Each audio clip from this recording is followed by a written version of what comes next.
Good afternoon, everyone. My name is Wade Baldwin. I am a 27-year member of MDRT. About a 7-year core to the table member, and I reached top of the table this year, but for the very first time, but not how you'd expect. The driving factor wasn't a new sales strategy or a marketing insight. It was actually my divorce. Now, I'm not suggesting a divorce here, but for me, it was the catalyst that opened opportunities for discovery and growth. As high performers in this industry, we see higher levels of divorce amongst us. I have witnessed many advisors' businesses' production get obliterated because they get sucked into that vortex of negativity and victimhood. In the beginning, I experienced this myself. I let this overtake me. It changed my head and my heart, ultimately affecting my productivity and my success. I hadn't recognized the issue because I thought it was the divorce. I was stuck. You know, clients pick up on that negative energy that we carry. Positivity is contagious and draws people to us, while negativity pulls people away without us knowing why. So this journey began with my divorce. It propelled me to hire a life coach, identify who I am as a person, move through the blind spots, look at root causes and how I let negative outlooks impact every aspect of my life and business. In this talk, I'm going to share my very personal journey about overcoming the adversity of divorce, how personal relationships affect every aspect of our businesses and our ultimate limitations, and reaching new levels of success, and how you can too. From divorce to top of the table, this was my journey. You know, our clients also experience these changes at different times in their lives. Those major life events like divorce, death, and even kids leaving the house, they have an impact on our emotional well-being. So how do we get through these moments successfully? This is how I came through the other side, through this process, and more productive and positive than I had been in many, many years, all while hitting new levels of success. It started for me when I reconnected with an old colleague, Brandy Taylor. She was a Sun Life advisor with me in my office years before, and then she went to work with BMO. Some of you are familiar with BMO. And then she left our industry to start her coaching business. And her coaching business is called Fear It Goes. And I do have a few of her business cards because she's always taking on new clients as well. So I know that you folks would benefit from what she offers. So come up and see me after if you're interested in connecting with Brandy. So Brandy studied and certified in multiple disciplines, including hypnotherapy, neuro-linguistic programming, the stuff that Tony Robbins uses, somatics, meditation, nutrition and health. This allowed her to adapt to whatever her clients' needs were. Right off the bat, she asked me a pivotal question. What makes you think you deserve less than your worth? This was the first of many questions. She didn't judge me. She listened, and she held a safe space for me to be honest. I wasn't honest with previous counselors that I'd worked with in the past, counselors, psychologists. I really wasn't honest with them in the past because I was worried about them judging me and thinking of me in a way that I didn't like them to think of me, in that negative way. So I knew I needed something different. And so this is where we started this coaching process. The first part of this journey was to learn about myself, why I am the person I am, what motivates me to be successful, what holds me back, and moving into what I want to become. One of the early realizations was when we went through hypnosis. We discovered that I never felt good enough in my father's eyes specifically, or the man that I thought was my father. I didn't find out until I was 25 years old that the man that I thought was my father was not my father. My parents had split up before I was born, and she ended up having a fling with a gentleman and got pregnant. And my dad found out about this, and he said, I will take you back and I will raise this kid as my own. She said, okay, I'll come back, but if you ever use this against me, I'm going to leave you for good. So she goes in to deliver. Turns out there's 2 of us in there. I wasn't expected to survive because I was only about 4.5 pounds, but I did. Came home, and about 1.5 years in, my father started calling us his bastard children. So she didn't like that too much, so she left. So I remember from that point, we had a very estranged relationship. I didn't see him more than a few times a year. And when I did see him, I remember thinking, why does this man not love me? Why is it that everything that I'm doing, which I'm trying my best to do, he doesn't seem to appreciate or acknowledge the good things that I'm accomplishing? So again, I'm trying to prove to him that I'm good enough, but I could never be good enough because I wasn't his kid. So through this hypnosis process, this is where I discovered where I am the way I am, that anything I ever do in life was good enough. So I literally have lived my life proving to everyone that I'm good enough, including in my office. I'm a Sun Life advisor in Calgary. There's about 150 Sun Life advisors in Calgary. I was the advisor of the year 18 years in a row out of the 150 advisors, meaning I had the most production out of any advisor in the office, literally for 18 years in a row.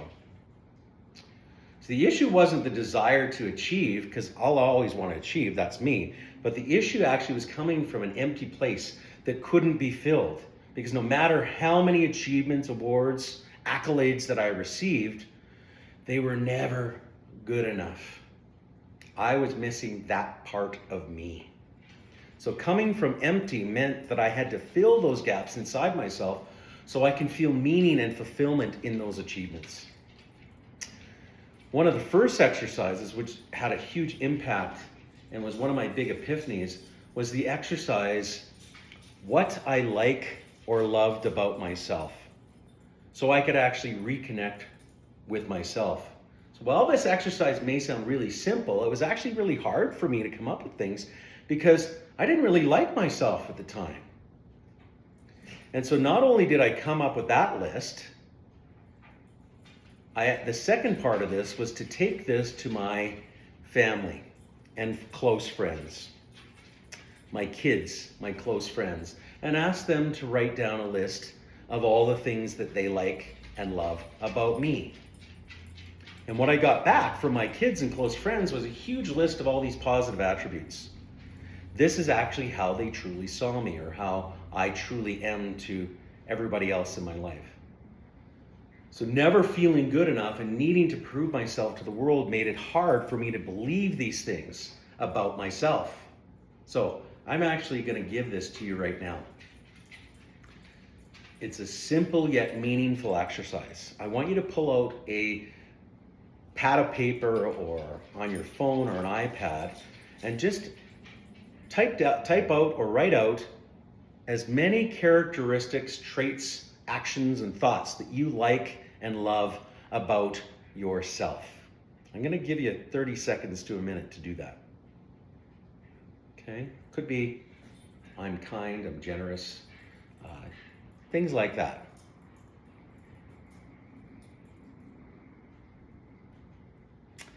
Then I also want you, when you get home, I want you to go to your friends and family, give them more than a minute clearly, and say, listen, can you come back to me tomorrow after you've thought about it?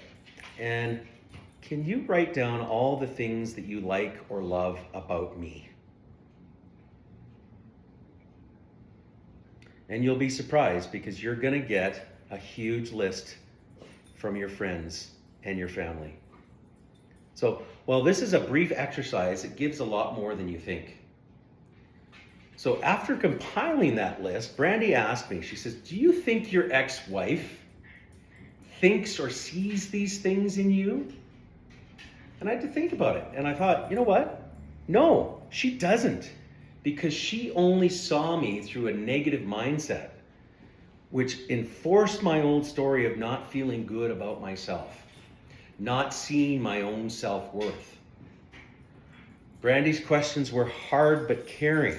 And she said, again, what makes you feel you deserve this?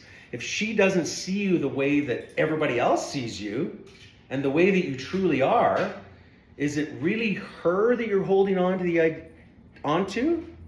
Or is it the idea of her that you're holding on to?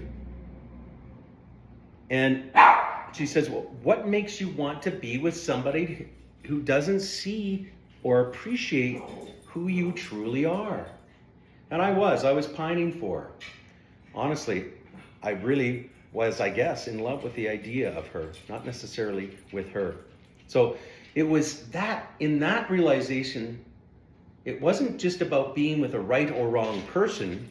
It was about discovering self-worth and knowing that an aligned partner would see my worth and value me. If my worth was missing, I would be sucked back into thinking and proving that I wasn't good enough, and then judging or resenting my partner. See, the other epiphany came when told, you know what? I think your problem is that you don't think that you can do better than her. And again, I'm thinking, you know what? You're right. I do think that way. She was young and beautiful and into me. You know, when we walked into her room, everybody's like, oh, wow, who's Wade with? My God. I thought there's no way that I can do better than her. So everything else goes downhill from here. She questioned the way I saw myself and my own self-worth. The challenge was letting go of the idea of what my ex represented, everything I ever wanted. But she couldn't be that because she couldn't see me for who I really am. Her perspective was based on her own childhood experiences, creating barriers for her just like mine had. So I learned to stop pointing fingers and blaming and see we each had our own challenges and pasts to overcome. This also changed the way I saw clients. So awareness allows change and to change the outcome of every relationship moving forward. Conscious choices come from enough awareness. What you can't see, you can't change. So find the root causes, as these are the key to all growth. This way you get to choose, and you know what? The consequences or outcomes may be either way. Now, the next important part of this process was the introduction of the roles that the ego identifies through. Identifying the roles and figuring out where they work, where they don't work, and the damage they do when they don't work as a huge part of this journey. That's where awareness and conscious choice came in, and I could rebalance lopsided roles.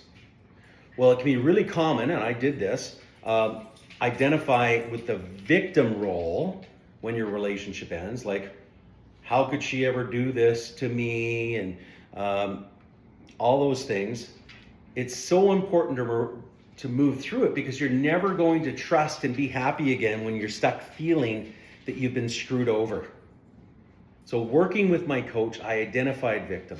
I let go and I moved back into that positive. So to take back power from victim or any other of the roles, it's necessary to understand which roles limit you. The biggest part of learning roles was identifying without shame and guilt. Shame and guilt anchor old ideas. Instead, you just look at what happens for what it was without emotional attachments. That empowers you. And like I said, it makes sense when I first started to identify with victim. I was feeling loathsome about myself because she left me and I don't know why she left and why is this happening to me? I got to see why I was doing what I was doing and how to change it. And this is how I've turned these into accelerators. So with a new mindset, I was able to focus on the business and my approach with clients with positivity. Because clients can sense when you need the sale more than they do. It's a massive turnoff. Think about it. When you walk into a room and the vibe is awesome and you know it's going to be a good time, or when you walk into a room and the energy is low and it feels heavy, clients pick up on this too. It's either a turn off or turn off. It's not the sale of insurance or investment products. We're building, developing, and nurturing these relationships over a long period of time. We're part of each client's journey. It's not only on a professional basis, but letting them know that they are important to you and you're here to help them grow. The client needs to understand that you really do care about them. What I'm suggesting here is that we do this out of care and love for our clients. I've said it many times, but it's really true. It's all about relationships. We're in a relationship business. This is what grows any business. Provide something that betters someone else's life. You get to give them a safeguard in their life that grows their lives, that sees them through every stage in their life, from buying a house to having kids to seeing them through retirement. You get to be their steward. Everything starts to line up when you have this positive lens. Embrace your clients. Listen to their deepest fears and desires. Get to know the products inside and out so you can offer the best solutions and strategies. Like our clients, life can and will change. How we respond changes the outcome. In closing, doing this work allowed me to refocus on who I am and what I want to achieve instead of the negative. Negative thoughts stem from survival, and if you want to grow, awareness and understanding is key. Remember, crisis contains opportunity. My divorce led to top of the table the first time in 28 years, not because of freedom from marriage, but freedom from limiting beliefs and negativity. So, your next chapter of life starts right here, right now. What do you want yours to be? Thank you very much.